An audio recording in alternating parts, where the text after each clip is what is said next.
안녕하세요. 5월 17일 월요일 아침입니다. 말씀과 함께 새롭게 여는 소망의 아침을 시작하겠습니다. 어느 무명인은 하나님을 기쁘시게 하려는 신앙적 자세를 가진 믿음의 사람들에게는 하나님을 기쁘시게 할 만한 헌신의 기회들이 주어진다라고 이야기합니다. 요한복음 12장 1절로 11절까지 말씀을 본문으로 하여 예수님의 십자가를 준비하는 마리아의 헌신이라고 하는 주제로 함께 말씀을 나누기를 원합니다. 6월절 엿새 전 나사로의 집에서 예수님을 위해 잔치할 때 마리아가 순전한 나드 향유를 예수님의 발에 붓고 자기 머리털로 그 발을 닦습니다. 가룟 유다는 왜 향유를 팔아 가난한 자들에게 주지 않았느냐 합니다. 예수님은 마리아를 가만두어 그분의 장례를 위해 그것을 간직하게 하라고 하십니다. 사람은 대개 자기 생각을 기준으로 다른 사람의 행동을 판단합니다.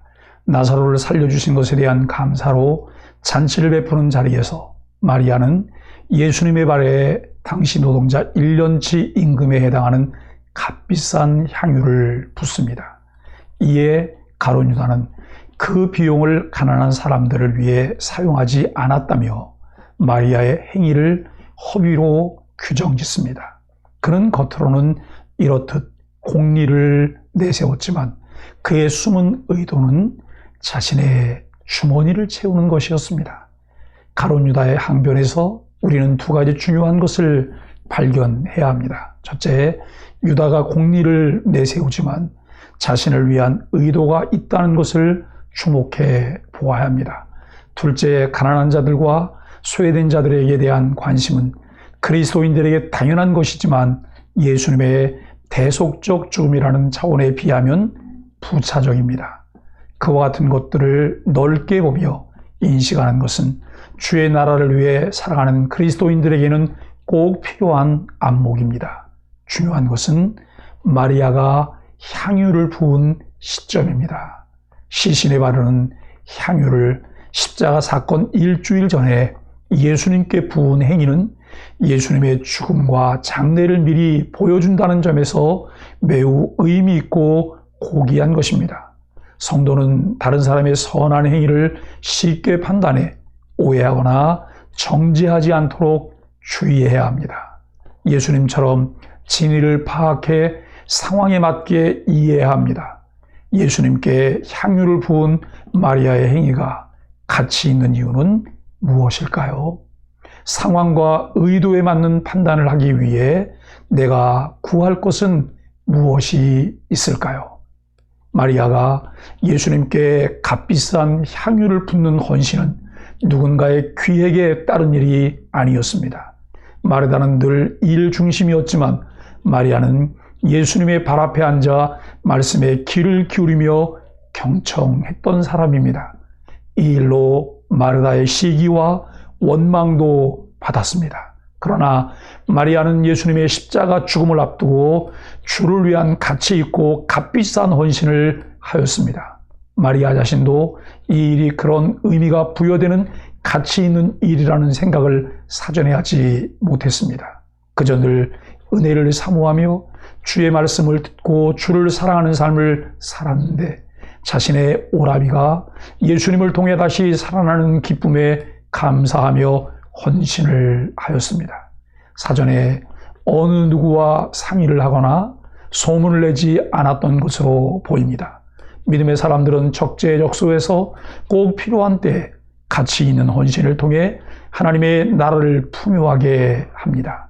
마리아가 예수님 발에 값비싼 향유를 붓자 온 집에 향유 냄새가 가득했습니다.